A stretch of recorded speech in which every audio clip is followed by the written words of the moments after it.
Ayan guys, so natulog tayo ngayon ng tanghali and parang naamoy ko isda. So magluluto tayo ng tuyo for hindi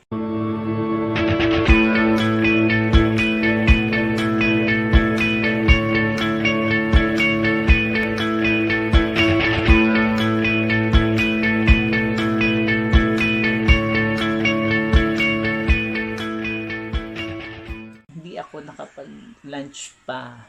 Okay, so let's go guys. So now, ayan, lagyan muna natin siya ng konting mantika.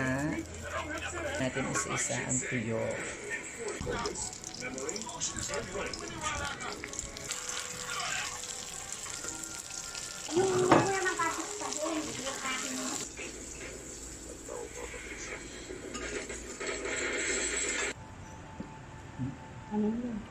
Kami na yan.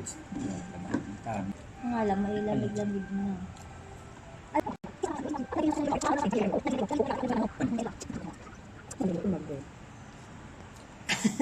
Ganyan lang.